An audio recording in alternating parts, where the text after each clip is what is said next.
Hello, hello, everyone. I hope you're all doing well on this Thursday, August 26th, the 26th of August. It's almost September. What? What? I don't know. I don't get it. Whew. Anyways, you're tuning into another episode of the Afterlife Chronicles and beyond on the WLTK-db network, also known as the Let's Talk.com. I am your host, Nicole Strickland. You can visit the site there, right there at WLTK-db.com or the Let's Talk.com. Of course, we are using StreamYard now, and so people can watch in various different ways right there on the website or on our Facebook, Twitch, LinkedIn, YouTube, and Twitter, all under WLTK-db. So that's fantastic. Lots of new additions to the site. Obviously, there's audio and a video on there. There's a new TV channel with all the shows, so you can create your own playlist, which is really cool. Brand new chat room on there. And then, of course, individual host pages as well. And then a merch section. So please shop our merchandise. Lots of cool things to have there as well. So before I bring in tonight's guest, I want to cover a little bit of some housekeeping. So we have coming up on the 20th anniversary of September 11th, 2021. The station is doing a special 9/11 tribute. More details to come, but please mark your calendars down for that day, September 11th, of course, this year. Time to be determined. And then, of course, our very first big event is taking place on October 30th at 4 p.m. Eastern. It's gallery readings for the world. So you can get amazing readings by 3 top psychic mediums, Diet Renee, Pete Orbea, and Missy Hart. And of course, yours truly is hosting it. So I'm really looking forward to that. Again, it's on Saturday, October 30th. It's an online event, $40 per person. So mark that down. I have a new book coming out soon this fall. I'm not sure which month, but the Afterlife Chronicles is what it's called, exploring the connection between life, death, and beyond.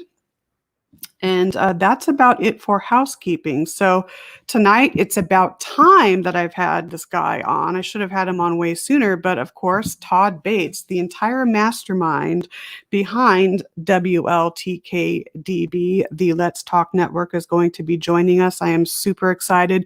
So Todd, how are you doing tonight? I can't quite hear you. Hi, Nicole. I'm There doing you great. go. There you go. Yeah. Else with the mic. Yeah. Oh my gosh. I'm so. I saw your mouth moving. I'm like, wait. Good stuff, right? You know what? It's all good. You just got to go with the flow. You just got to go with the flow. I'm so happy to have you as a guest finally. I should have had you on months ago, but you know. It's going to be a lot of fun. So, yeah. Thank you for joining. So, I like to start out with the old standard. So what got you into the paranormal? So let's just start with that. I think it's a great question. Let's do that.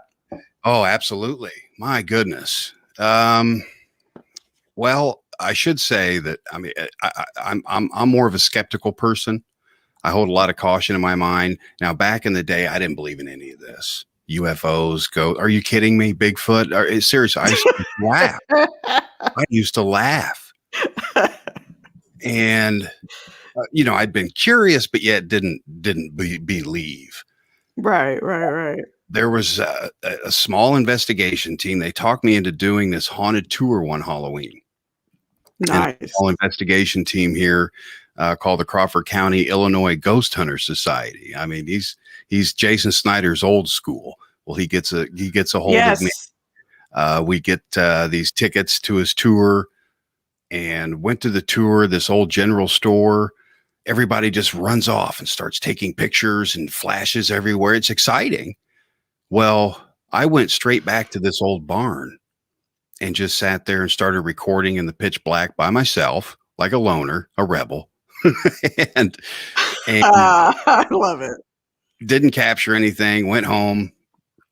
And after talking to Jason, learned how to process it with the computer and things. And I had captured a horse, of all things, an animal in this barn. And I became obsessed. That is awesome. Oh my gosh. Still have that thing on cassette. And so you were obviously using an analog, and we're going to get more into later on in the show, digital versus analog, but you were, of course, using an analog recorder, right? And Yeah, an you old. didn't hear the horse at the time, right? So that's I didn't hear classic. Oh my gosh. So anything, what and was it? Was it trotting or did it actually vocalize the I'll horse? make it vocalized. It was a Oh my and God. it was That's a two good image. stomps. It was a two, two, two stomps after, like something was upset that my presence was in there. You know how some Oh horses my. get spooked and they'll Yeah, and they'll stomp. kick their back legs, right? Mhm. Yeah, Oh my it's God. very similar to that, and that I was completely blown away. How did I not hear something like that? I mean, it wasn't like, Right. don't get me wrong, it didn't wail. I mean, it wasn't really pronounced, but you could tell what it was. Well, And that's great. I just became obsessed with it, and wondering. I was more obsessed with how in the world did that come on the recorder and I didn't hear it than it Right. actually a ghost or some kind of spirit animal. And that's what I started searching back then. There wasn't really much around. You really couldn't like pop on Facebook or you had to do some digging because it was still taboo a lot back then. Um, but I found a lot of people that had similar interests with this electronic voice phenomenon, and that's what kind of I'm one of them. I'm one of them. So I get it. I get it. I get the obsession. yeah, it's a huge thing, and I just I wanted to learn all I could, so I reached out to so many different people, and some would respond. They would explain why I captured this or what it may be instead. And that's when I met Sarah Estep through email. Yes. So yeah, she was obviously one of the leading pioneers in the field, but she also founded the American Association for Electronic Voice Phenomena. So you studied under her. Yeah, How was that experience? amazing. She took me under her wing. We emailed quite often before, Wow. several times before we sat down on the phone. We would sit down on the phone to go over different theories, different approaches, different classifications, things like that. And she was really good about explaining why, about explaining, why you sit there and talk to them, but yet why you need to be respectful. Why, there's just so much out there with communication, and you're talking to a person, and she definitely clarified that Right. people too. You're talking to them. They may not be able to hear you as well as others. Uh, it may be some kind of dimensional kind of communication. You're talking to them through different dimensions. It may be loose. It may be tinny. There's so many different variables when you're recording, and it's tough. It's really tough to pinpoint. Okay, how can I tell if this is a true EVP or if this was just some kind of accidental false positive I captured? So there's a lot of different things that go into that. Um, that's why I'm glad that we're talking about this tonight, because Yes. it's something. I mean, I retired from the field because I get too active in it, and it's safer for me to stay out of it right now. Not saying in the future I might not pop back in there. Who knows? But for now, it's a good thing. With these captures and things, there's just a lot that people um, need to know, that it's Right. not everything it's cracked up to be, especially with the new stuff these days, all the sensitive microphones. You've got to be really careful. You have to be really careful with what you're recording out there. That's interesting that you mentioned that, because you have all of these fancy zooms out and the task cams, and I own a Zoom H5, but I also still use my old Olympus and Sony recorders from Mhm. like 10, 15 years ago, and I still get captures on those. So I think there's a benefit, when the mics are super sensitive, you take the chance of capturing a lot of false positives. So for you, you obviously prefer than using the older mics and even the analog recorders? I do. And I haven't used some of the latest equipment, but I've used some newer equipment, your task cams and things like that. You just have to be really careful with them. But I prefer analog, and I will prefer that over digital. And I know it's harder to find these days. We're talking cassettes, reel to reels. These are the real things that you're going to get some great captures with this older equipment. You may not get as many, but you're going to get some really great pronounced captures with it. And my theory behind that is it's magnetic. I mean, we're dealing with static electricity. These spirits are able to manifest and manipulate electronics via static electricity, and they somehow imprint themselves. And I think it's easier for them to imprint themselves onto a magnetic tape or magnetic device than it would be to capture their so-called sample rate, because they don't have any vocal cords. So, and you can almost see that if you use Adobe Audition, so do I, and even in the spectral view, you can almost see the little nodules when, let's say, a living person is talking. That's a good way to determine, or one of the ways to determine, is it a living person talking, or is it maybe an alleged spirit? If there's those nodule or those little indentations are lacking. Mm-hmm.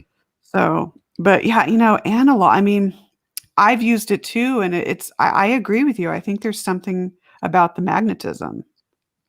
There's something there. It's just, there's been too many captures. And I know that a lot of researchers have steered away from it because it gets expensive.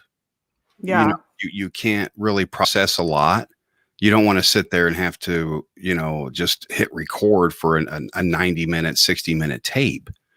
You've got to listen to that in raw form, and it does take more time. But I think you do get less captures on there, but they're more pronounced. They're going to be more of your Class A types, right? And more phrases as opposed to just one-time singular words.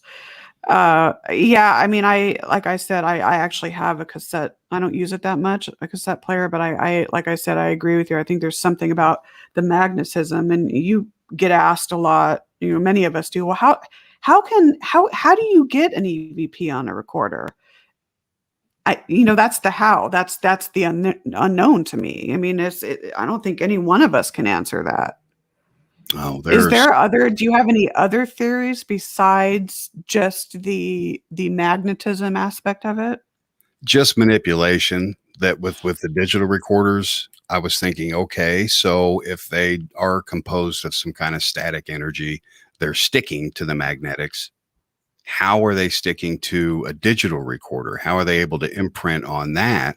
And the only thing I can think of with that is inside it's a little tiny computer chip inside of those little digital recorders. And it judges your samples and the tones and everything that come through. How can they do that other than manipulating the small electronics that's inside of there to imprint themselves on something? I don't know what it is they imprint themselves on. Maybe that's why they're so low. We're not able to hear them because it's so far imprinted or embedded, so distant that we just can't get it through on a digital. But some of those come through very, very pronounced on a digital. It just depends. And it could be spirit energy. It could be how much energy they have. It could be maybe they're using energy from the environment, right? Hence the cold and hot spots and so forth. Exactly. EMF, all of that, or the investigators, maybe their energy. I think there's a lot of different variables, but I agree with you. It's interesting. I believe it was Frank Sumption, the developer of the Frank's box or Ghost box. He said that I believe he was the one that obtained the design components for the Frank's box directly from the spirit world. So that kind of, in a way, goes along with that theory that, they're able to manipulate. They know what they're doing, We're just not necessarily privy to that information. But that's what makes the paranormal, in my opinion, so beautiful, is it is this unknown, and that unknown keeps you and motivates you to keep, investigating. So It does. That's the motivation, is the unknown. Everybody's curious. Some may not want to admit it, but everybody's curious if there's a place we go after we die, or what happens to right. our loved ones, or and this field, getting into this field, it's good closure too. It is. Someone that connects with a loved one, because they do, whether it be EVP, something in a picture they recognize, a medium coming in there and saying so. There's so many ways, and that's why I think a lot of people are starting to come out in the open more to hopefully get a message, some kind of message Yes, from a loved one or someone that's crossed over that they know. absolutely. A lot of them get in the field for that reason. Oh, absolutely. That's very well said. I'm wondering now with sounds like electronic noise phenomenon or audible noise phenomenon, kind of the same. I would think it's the same principle. If a spirited entity is creating that sound, it would imprint in a similar way that its voice would. Would you agree to that, or do you have any other ideas with sounds, how those imprint on these devices? I would agree. I would agree with that. The audible, this is where it gets tricky, and this is hence the obsession of not being able to find an answer. Is okay, this recorded just fine on my device, and I could hear it too. So that's double validation, especially when Right. someone else hears it. I think the two go hand in hand, but I that's where I get confused, is how in the world can a spirit produce something so loud that we hear it with the naked ear? Yes, and then other times not. Yeah, it's, what are they using? What are they doing? And then you start to get into that with the conversation, which I don't recommend anybody doing that out there. Don't sit there and play 20 questions with them, because you're going to drive them nuts. They're not going to talk to you at all. No. But it's having the right equipment, the right people with you. I think that plays a big factor. I like working with mediums. I really do. I enjoy working with mediums in the field. I think they're assets. Absolutely. Because they're tapping into something that we're not able to Exactly. choose to. Some teams will choose a strictly scientific method, and they won't use a medium. Well, that's just as scientific as using the equipment, in my opinion. There's no better piece of equipment than the human body and common sense. Absolutely. So always try and bring some common sense with you.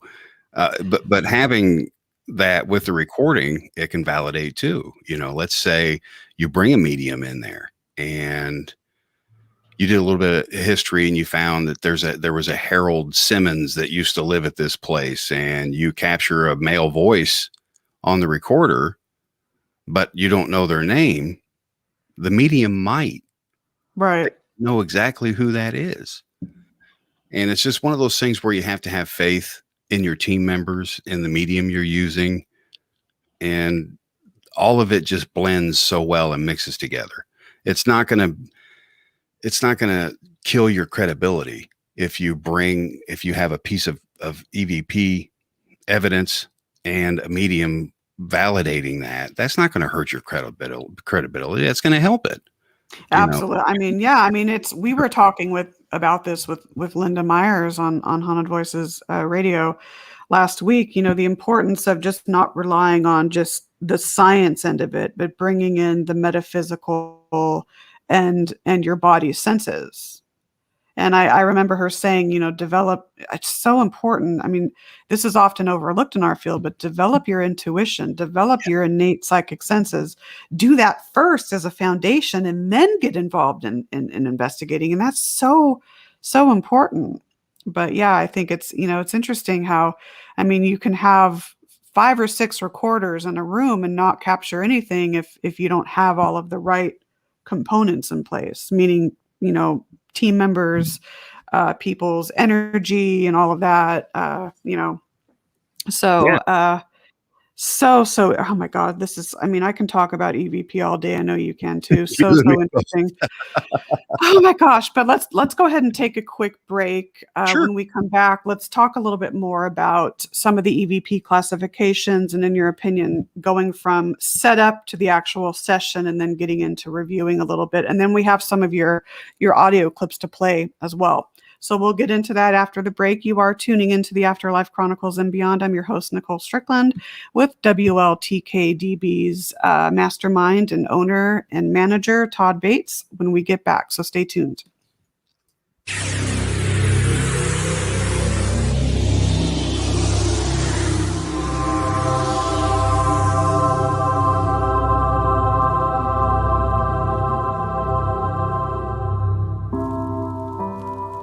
Sunday, October 24th, the 2021 Statler City Psychic Fair in Buffalo, New York. Come out and meet psychic medium and host of School Through Spirit, Diet Renee, and spirit medium and host of the Ghost Finders, Rob Thompson. Diet Renee is a renowned psychic medium, medical intuitive, and master teacher of psychic mediumship development. Hailing from Wisconsin, Diet trained under world-renowned psychic Lisa Williams. Spirit medium Rob Thompson is one of Diet's mediumship development students. He is the host and executive producer of America's longest-running indie paranormal TV show, The Ghost Finders, on Amazon Prime, Apple TV, and Roku. He has made guest appearances on other shows, including Discovery Channel's Paranormal 911 and A Haunting, and teaches paranormal research at the Los Angeles City College. Come and meet these two superb mediums together on stage for live gallery readings. Remember, Sunday, October 24th, the 2021 Statler City Psychic Fair. Get your tickets now at StatlerCity.com. That's StatlerCity.com. Doors open at 1, close at 6. Gallery readings, tarot cards, and more. Statler City Psychic Fair. Tickets at StatlerCity.com.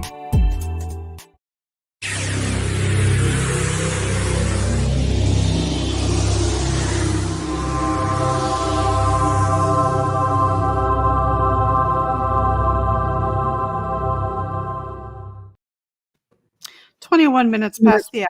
You are tuning into the Afterlife Chronicles and Beyond. I'm your host, Nicole Strickland, and tonight's guest is none other than Todd Bates, WLTK-db's founder and manager and mastermind.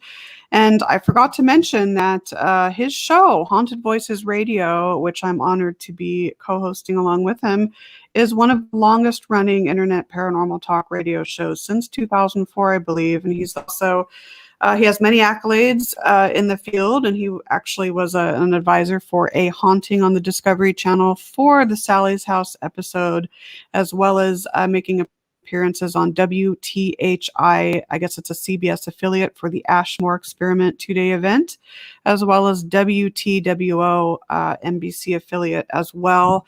And like I said, including many other accolades. So Todd, thank you again for joining. It's been an awesome discussion about EVP so far.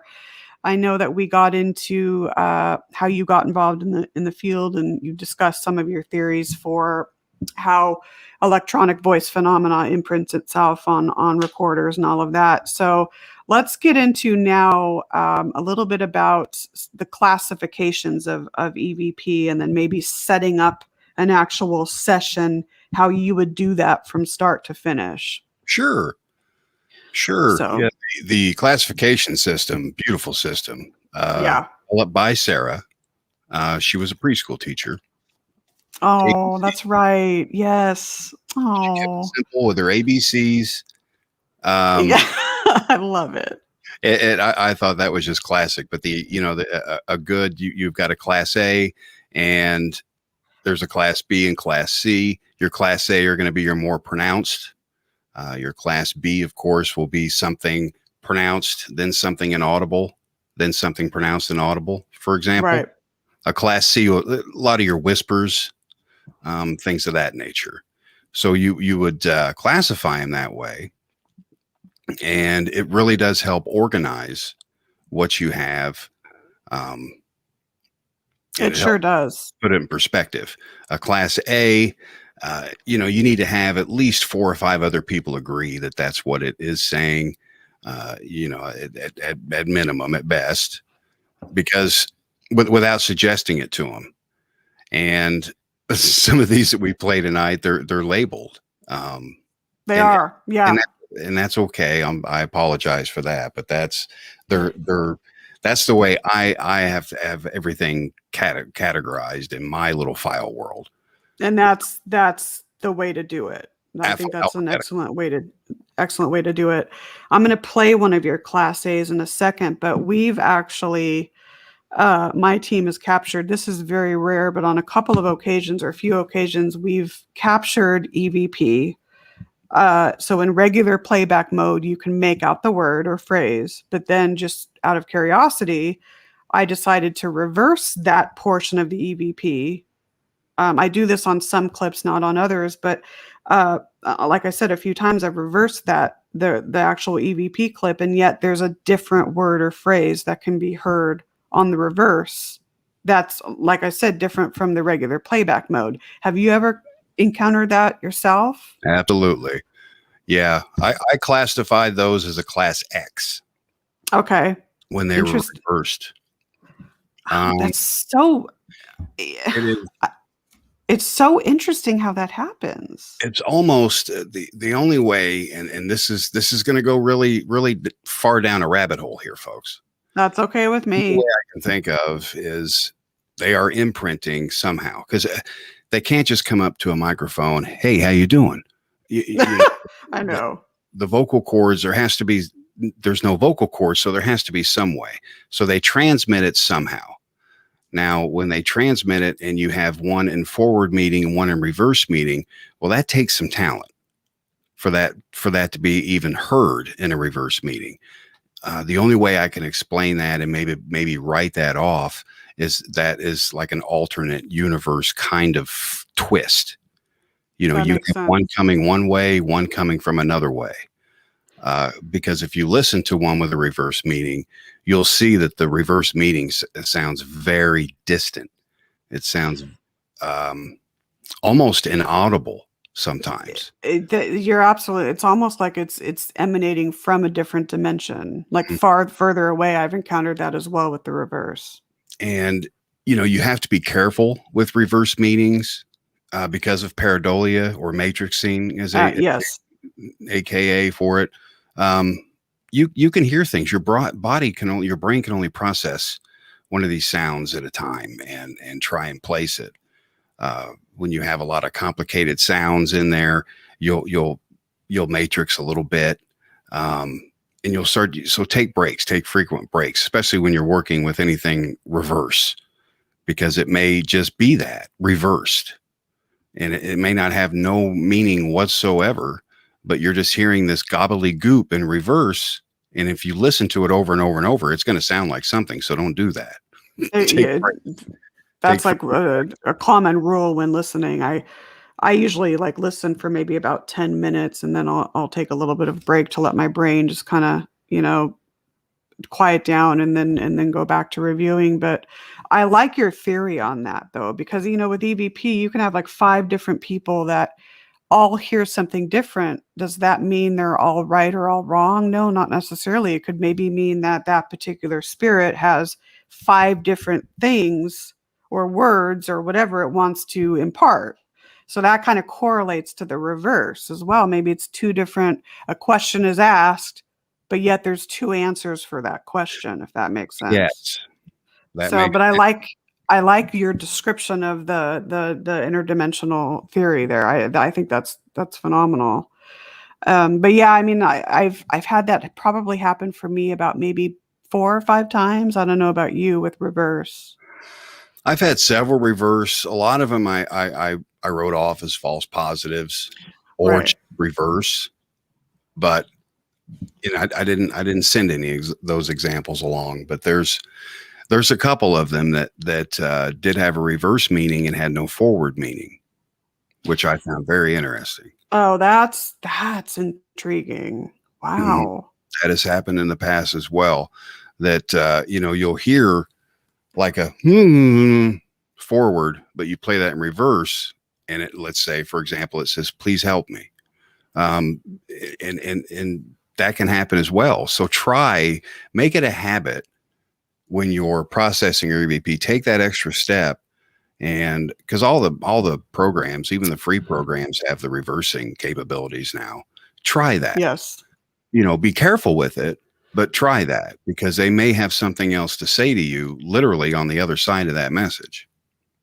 That's exactly. And it's when you think of a photograph and how you can invert the image, it's similar. I guess a reverse is kind of like the inversion of the audio.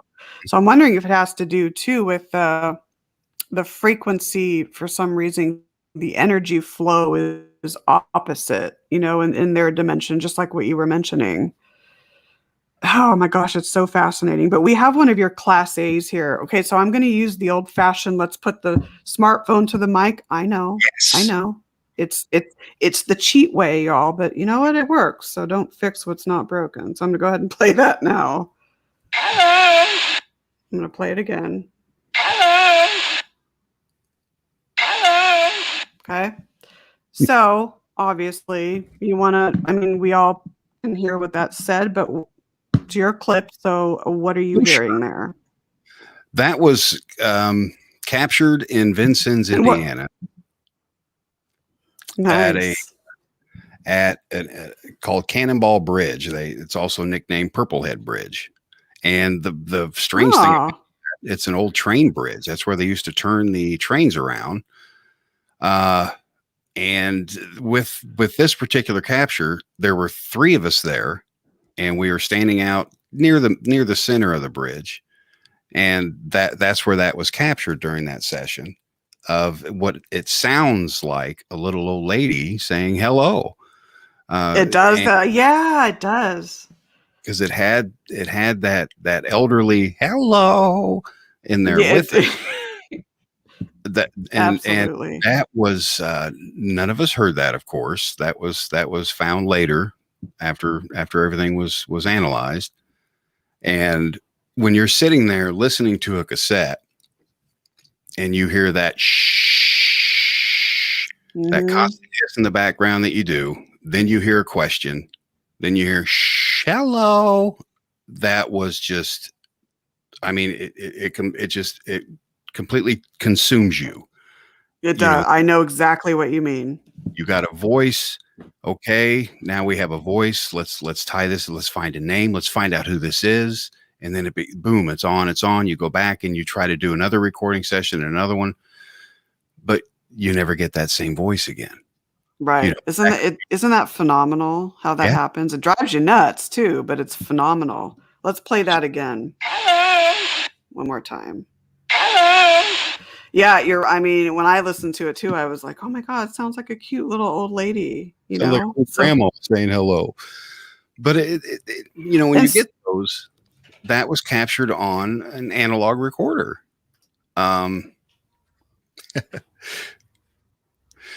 Sorry, the comments were coming in there. But yes, okay. Don't worry about those. But it's a phenomenal capture. With something like that, it's short, it's sweet. You may never hear it again. I can't say for sure if that was interactive or if that was residual. That could have been because we were asking random questions. Now that one came after the question, is there anyone here that would like to speak with us?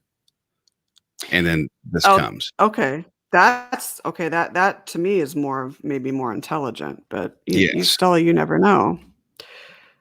That leads me to, I just was reminded, and I'm sure this has happened to all of us in the field, getting an answer to a question right before that question is asked. Now that blows my mind. Have you had that happen? I've known people that have had that happen. That's never happened to me. Has that happened to you? Yeah. It has a few, I wouldn't say that often, but enough to where I recognize it now.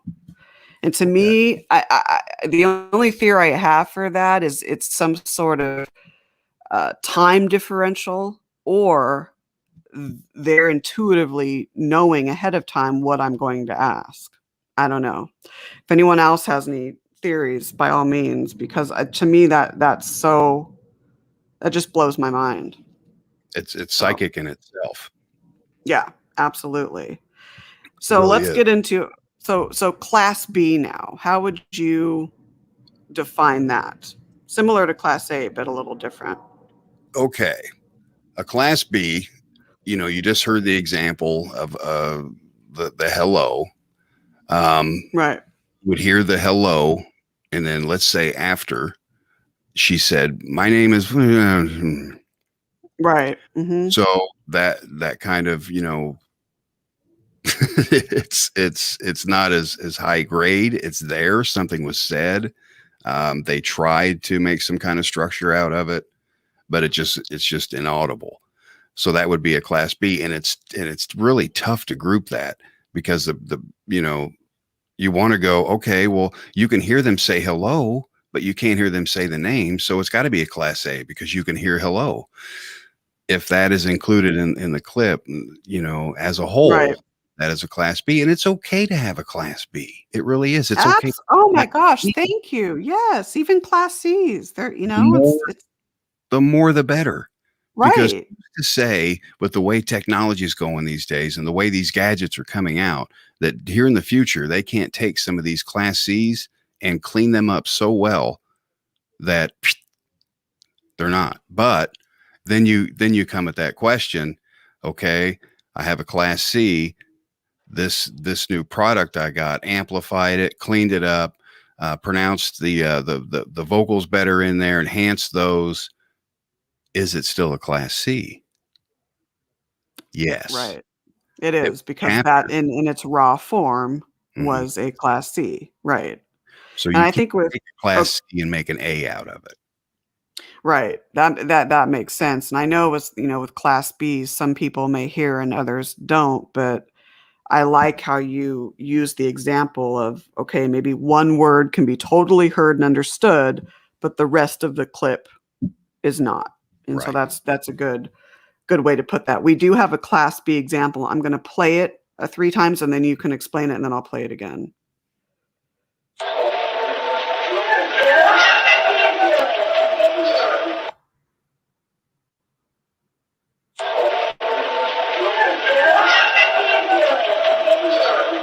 One more.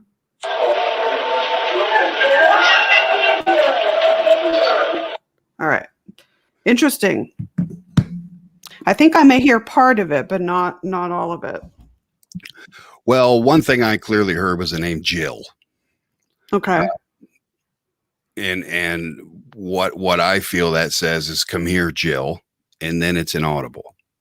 And Okay. but you can tell, like I was saying, you can still hear her talking. It's inaudible. You could, and then if you listen to this over and over again, you're just pareidolia is going to consume your mind. Right. So Right. those things where you want to listen to it about 3 times, walk away. That's a good rule of thumb. I almost hear at the end there, what are you doing? What are you doing? But that's just my ears. I don't know.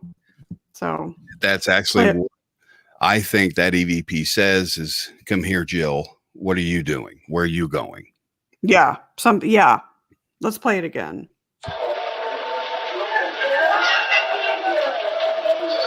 Yeah, absolutely.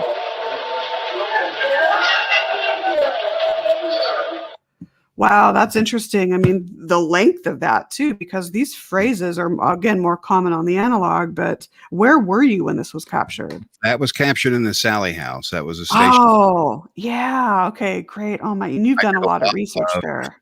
Stationary recording, different types of experiments there for years in that house before it became a tourist attraction. Right. Now it's Like, pretty much bed yeah. and breakfast.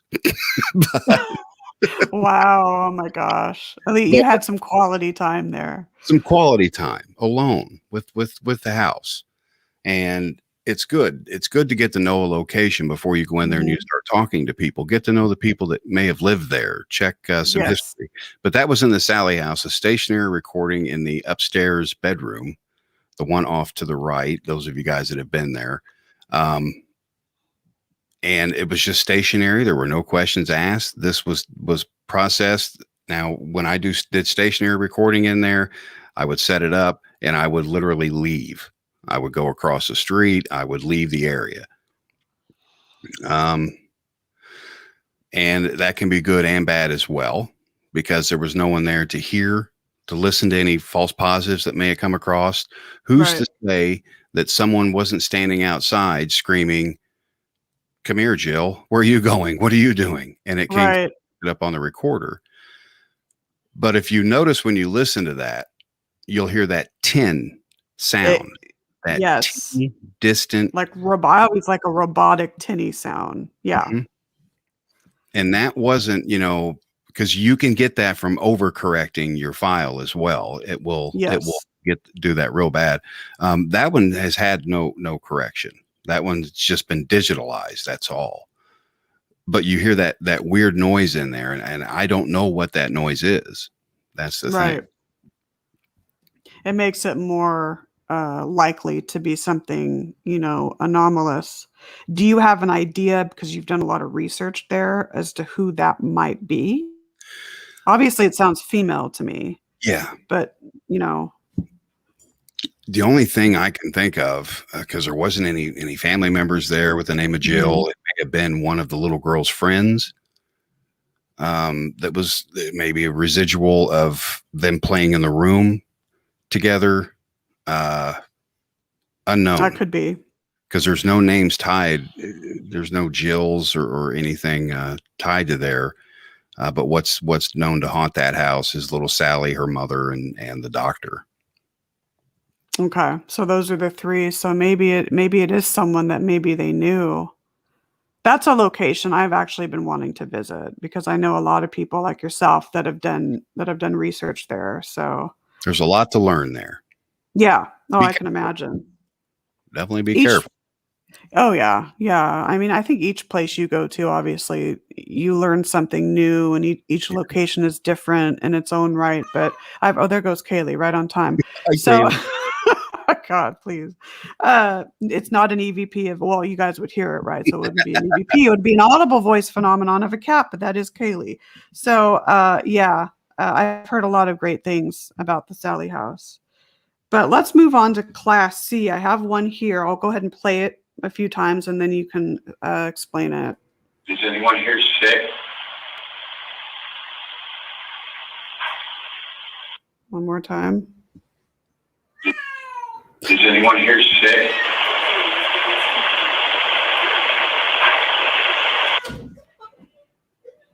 Is anyone here sick?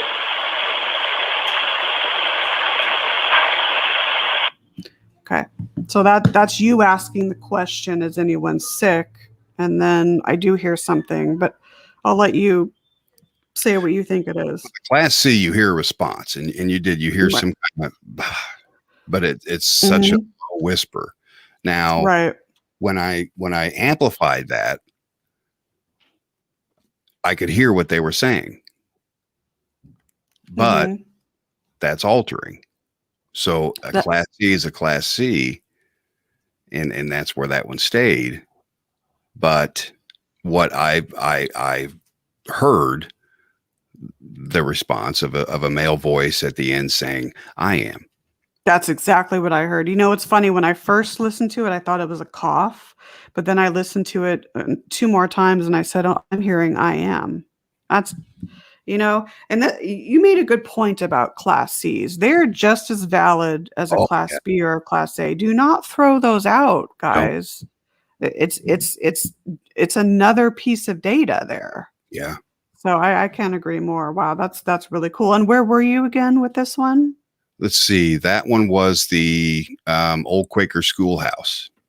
Oh, okay. Oh my gosh. Wow. Little one-room school.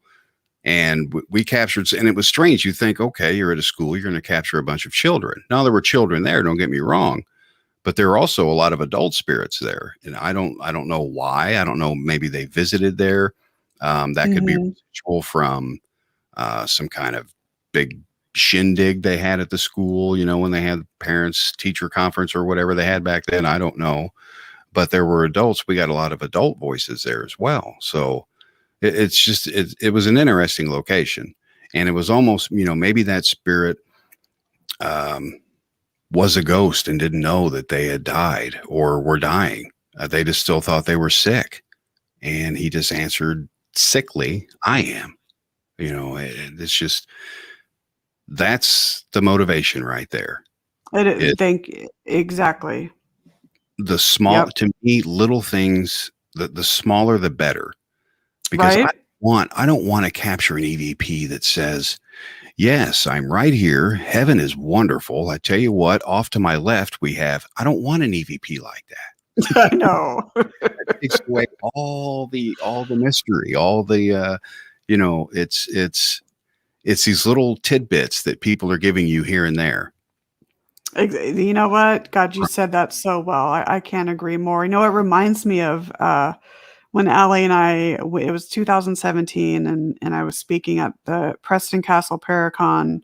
Preston Castle is up in Ione, California, so a little bit kind of near Sacramento, a very small little town. Preston Castle, or Preston School of Industry, is just a hotspot location in Northern California.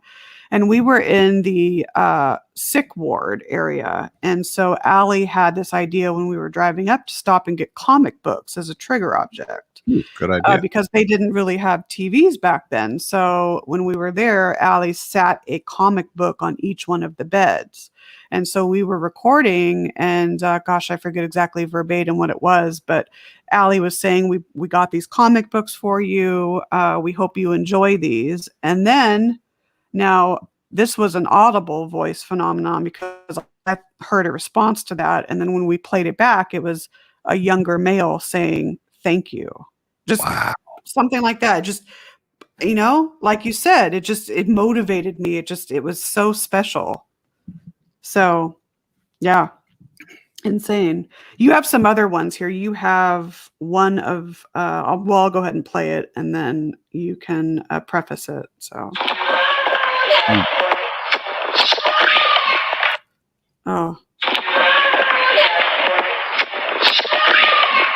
this is a hard one to hear. I mean, hard is an emotional. Wow. Yeah. One is by far one very emotional. My favorite captures and most emotional captures. And that was captured outside of a private residence here in Robinson. Oh my gosh. The house was burned to the ground. Oh my God. And the story behind this is extremely heart-wrenching. There was some mob activity around here, I guess. And a guy was cheating on his wife and wanted his wife removed, if you know what I mean. So they went to do that. She was murdered. The guy set the house ablaze. One thing he didn't know were there were 2 kids in the closet. And it's horrible, absolutely horrible. Oh my God. Oh my God. It's a terrible, terrible, terrible, terrible place. They were found holding hands in the closet. Oh my God. Oh no. It tore me up when I heard the backstory of this. But this particular thing was captured on an analog. We didn't go inside that night. We were outside, and that was captured on the front porch of the home, just residual.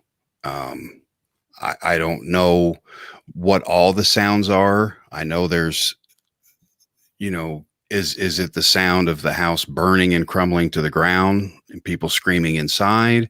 Is that the sound? Because she was killed with a baseball bat, of all things, bludgeoned to death.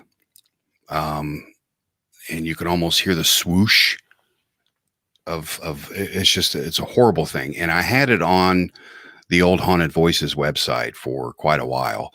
And then people requested I take it down. It was tearing them up. I think that's the best. And in lieu of that, I'm going to elect not to play it anymore, just because it is very, very heart wrenching. That is the best example of a residual capture that I have. Jeez. And that's the only I use that for training purposes.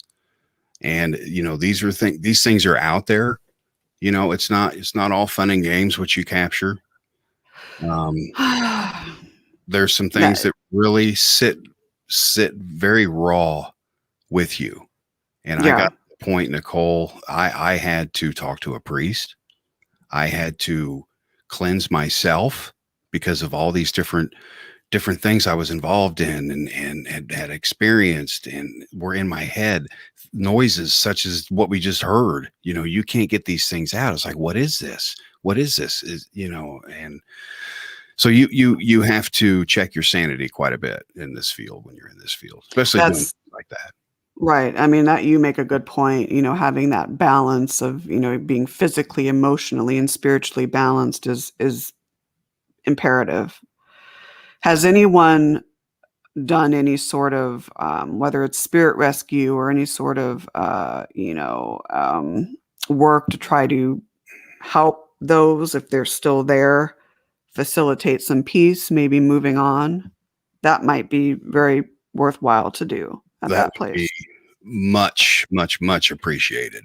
If anybody can even do that remotely, yes, yeah, get in touch with me. I will put you in touch with that location remotely, and you can work your magic with that, or come out and do it if you want. But something needs to be done. The place needs put at rest. Yeah, absolutely. I mean, that just, if that doesn't tug on your heartstrings, then you're not human, obviously. I hate to say that, but I don't know. I mean, I would have been a wreck after capturing that. So, do you know the names, not to say on air for confidentiality, but do you know the names of those that were lost? Mm-hmm. No. Okay. No. I'm wondering if there's any articles on it. I know the name of who murdered them. They found that out. But the actual people, I didn't do. It's one of those things where I don't want to know. Right. Yeah. It would stick to me so bad because then I would have an intimate connection with them, and that would stick with me worse. Because in the field, as well as I do, Nicole, we need closure. We have to leave it at the gate, so to speak. Can't bring it home with us. And it's hard when you come across things like that, not to bring it home with you, not to take it personal. But it's luck of the draw. Any way you slice it, it really is. It's how you present yourself. It's how you respect them. It's who you're with. There's so many factors when it comes to recording. They're few and far between. And let's while we're on this, let's talk about the respect aspect when you are doing a recording. I mean, it should be every second of every investigation, but when you're doing a recording, having that respect, so like, for example, I choose not to ask questions. How did you die? When did you die? All of that. I like to leave that out. Right. But, for someone that's just starting out in the field and is not used to the EVP methodology, what would you tell them about the respect aspect? Respect is key, first and foremost. Talk to them as if you were meeting someone new for the first time. Right. Mind your manners, and minding your manners includes asking them, how did you die? That is just rude. Right. Thank casual you. Conversations. You want to use casual conversations with them just like you would anyone else. It's when you start the session, you want to record the date, note the date, things of that nature, the location where you're at. And then you simply just want to reach out to them. Are there any spirits located here that would like to speak? We cannot see or hear you. You can speak into this device. It will capture your voice. There's so many different ways you can open that up. But just remember, once you open that door, you need to close that door at the end of your recording if you're doing it. Very exactly. Yep. You don't want to just, leave without saying anything. I know that, every time before I conduct a recording, I have a little opening statement and I address and let them know, I'm going to try my best to hear you. But if not, we do have these devices that can capture your voice and sound. We will do our best, yada, yada, yada. We come as friends, blah, blah, blah, blah, blah. But then at the end, we thank them. We say, thank you so much for communicating with us. Absolutely. Yeah. And you're going to get more. You're going to get more with that. For sure. Yeah, that's just like in the real world where we're at. You're going to get more with honey than you are with vinegar. That's exactly right. The golden rule still applies. It really does. Yes. You do get, I think, better captures. I think give them some time. Like if you're going to a new location and you're recording, give it some time. Go there, a couple weeks. Let them get to know you. Then you'll see that the communication will start to begin. It may start with one word. It may start with a sentence. It may start with something flying across the room. We don't know, but that's the mystery, is just have patience with this field. Definitely don't rush it. Definitely don't rush a recording. Don't sit there.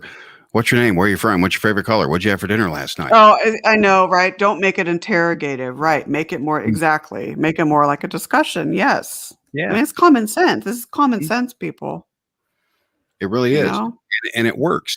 And what I've also noticed is people, they have a tendency, let's say you and I are doing a session, or I'm doing a session, and you're there and I start talking to you.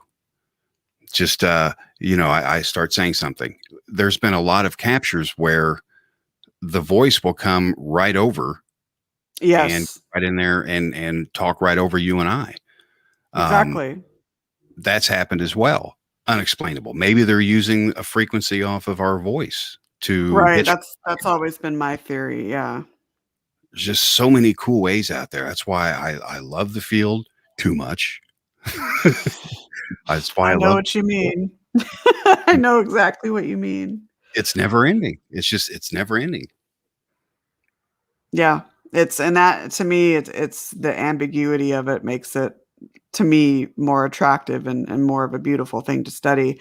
You are a wealth of knowledge, my friend, when it comes to paranormal research and EVP research and radio broadcasting. I mean, I did say that, my gosh, you've had Haunted Voices Radio since 2004, but I mean, what you've done with WLTK-db, I mean, everything is just tremendous. So you really do need to pat yourself on the back. There's a couple more captures. Obviously, we don't have time, but there's a lot that we did not get into, like ITC and all of that, and kind of doing setting up a mock session and going from start to finish. So I'd love to have you back on. We can do a part 2. I would love to.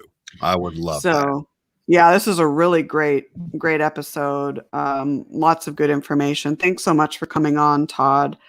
Let's see. Next week, I have Allie Schreiber on. She's a dear friend of mine, co-director of the San Diego Paranormal Research Society and co-host of our Spirits of the Adobe tours at the Rancho Buena Vista Adobe. So it'll be great to talk with her. She has some really interesting experiences with the afterlife that I'm sure she'll want to share. So thanks again, everyone, for joining us tonight. Thank you again, Todd, for coming on. This episode, like all of them, will be archived as well.